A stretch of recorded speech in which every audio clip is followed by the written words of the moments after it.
ਜੱਟ ਬਰਾਦਰੀ ਦਾ ਪਸ ਮੰਜ਼ਰ ਜਿਹੜਾ ਹੈਗਾ ਇਹ ਤਾਰੀਖੀ ਪਸ ਮੰਜ਼ਰ ਦੇ ਲਿਹਾਜ਼ ਦੇ ਨਾਲ ਵਸਤ ਏਸ਼ੀਆ ਜਾਂ ਈਰਾਨ ਤੋਂ ਆਏ ਨੇ, ਬਰਰੇ ਸਗੀਰ ਦੇ ਵਿੱਚ ਮੁਖਤਲਿਫ ਇਲਾਕਿਆਂ ਦੇ ਵਿੱਚ ਫੈਲ ਗਏ। ਆਪਦੀ ਮਿਹਨਤ ਮਜ਼ਦੂਰੀ ਦੇ ਸਿਲਸਿਲੇ ਦੇ ਵਿੱਚ, ਜ਼ਿਮੀਂਦਾਰੇ ਦੇ ਸਿਲਸਿਲੇ ਵਿੱਚ, ਜ਼ਿਮੀਂਦਾਰ ਲੋਕ ਨੇ ਇਹ ਮਜ਼ਬੂਤ ਜਿਸਮਾਂ ਦੇ ਮਾਲਕ ਹੁੰਦੇ ਨੇ, ਉੱਚੇ ਲੰਮੇ ਕੱਦ, ਮਿਹਨਤੀ ਲੋਕ ਹੁੰਦੇ ਨੇ, ਸਕਾਫਤ ਤੇ ਮੁਆਸ਼ਰਤੀ ਪਹਿਚਾਣ ਰੱਖਦੇ ਨੇ। ਮਜ਼ਹਬੀ ਲਿਹਾਜ਼ ਦੇ ਨਾਲ ਮੁਸਲਮਾਨ ਵੀ ਜੱਟ ਹੁੰਦੇ ਨੇ, ਸਿੱਖ ਵੀ ਜੱਟ ਹੁੰਦੇ ਨੇ, ਹਿੰਦੂਆਂ ਵਿੱਚ ਵੀ ਜੱਟ ਹੁੰਦੇ ਨੇ।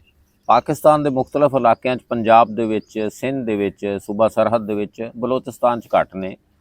ਇੱਥੇ ਬੈਠੇ ਨੇ, ਇਹ ਆਪਦਾ ਜ਼ਿਮੀਂਦਾਰਾ ਕਰਦੇ ਨੇ। ਪੜ੍ਹਨ ਲਿਖਣ ਵਾਲੇ ਖਾਤੇ ਦੇ ਵਿੱਚ ਬਹੁਤ ਅੱਗੇ ਚਲੇ ਗਏ ਨੇ ਇਹ ਹੁਣ। ਪਹਿਲੇ ਸਿਰਫ ਕੁਛ ਬਰਾਦਰੀਆਂ ਹੁੰਦੀਆਂ ਸੀ, ਇਹਨਾਂ ਦਾ ਰੁਝਾਨ ਆਪਦਾ ਜ਼ਿਮੀਂਦਾਰਾਂ ਵੱਲ ਹੁੰਦਾ ਸੀ, ਲੇਕਿਨ ਹੁਣ ਜੱਟ ਵੀ ਬਹੁਤ ਚੰਗੀਆਂ ਚੰਗੀਆਂ ਸੀਟਾਂ ਦੇ ਉੱਤੇ ਨੇ। ਭਾਰਤੀ ਪੰਜਾਬ ਵਿੱਚ ਤਾਦਾਦ ਜ਼ਿਆਦਾ ਇਹਨਾਂ ਦੀ।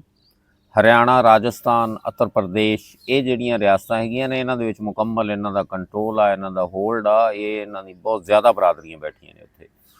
ਜ਼ਬਾਨ ਅਤੇ ਸਕਾਫਤ ਦੇ ਲਿਹਾਜ਼ ਦੇ ਨਾਲ ਪੰਜਾਬੀ ਬੋਲਦੇ ਨੇ, ਹਰਿਆਣਵੀ ਬੋਲਦੇ ਨੇ, ਸਰੈਕੀ ਬੋਲਦੇ ਨੇ, ਜ਼ਰਾਇਤ ਦੇ ਵਿੱਚ ਡੰਗਰ ਪਾਲਦੇ ਨੇ, ਰਵਾਇਤੀ ਮੇਲਿਆਂ ਠੇਲਿਆਂ ਦੇ ਸ਼ੌਕੀਨ ਹੁੰਦੇ ਨੇ।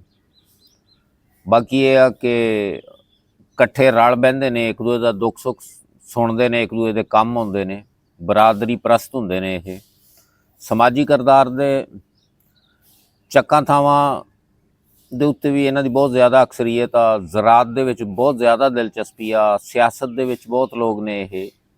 ਫੌਜ ਦੇ ਵਿੱਚ ਬਹੁਤ ਜ਼ਿਆਦਾ ਕਿਰਦਾਰ ਹੈ ਇਹਨਾਂ ਦਾ। ਬਹੁਤ ਅੱਛੀਆਂ ਅੱਛੀਆਂ ਸੀਟਾਂ ਦੇ ਉੱਤੇ ਨੇ।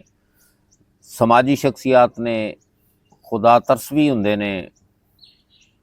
ਅੱਲਾਹ ਤਾਲਾ ਦੇ ਰਾਹ ਦੇ ਉੱਤੇ ਦੇਣਾ, ਪੀਰਾਂ ਫਕੀਰਾਂ ਨੂੰ ਮੰਨਣਾ, ਇਹ ਸਾਰੀਆਂ ਕੁਆਲਿਟੀਆਂ ਜਿਹੜੀਆਂ ਹੈਗੀਆਂ ਨੇ ਇਹ ਜੱਟਾਂ ਦੇ ਵਿੱਚ ਪਾਈਆਂ ਜਾਂਦੀਆਂ ਨੇ। ਬਾਕੀ ਅਕਸਰ ਇਹ ਹੁੰਦਾ ਜੀ, ਜਿਹਨੂੰ ਕਿਸੇ ਨੂੰ, ਇੱਕ ਅੱਧੇ ਨੂੰ, ਕਿਸੇ ਤੋਂ ਤਕਲੀਫ ਹੋਈ ਆ, ਉਹਨੇ ਕਹਿਣਾ ਜੀ ਨਹੀਂ ਜੀ ਇਹ ਬਰਾਦਰੀ ਗੰਦੀ। ਬਰਾਦਰੀ ਨਹੀਂ, ਉਹ ਬੰਦਾ ਤਾਂ ਗੰਦਾ ਹੋ ਸਕਦਾ ਹੈ, ਪੂਰੀ ਬਰਾਦਰੀ ਗੰਦੀ ਨਹੀਂ ਹੋ ਸਕਦੀ। ਅੱਲਾਹ ਤਾਲਾ ਦੀ ਜ਼ਾਤ ਤੁਹਾਨੂੰ ਇਹ ਸੋਚ ਰੱਖਣ ਦੀ ਤੌਫੀਕ ਅਤਾ ਫਰਮਾਵੇ। ਹਰ ਬਰਾਦਰੀ ਚੰਗੀ ਹੁੰਦੀ ਹੈ।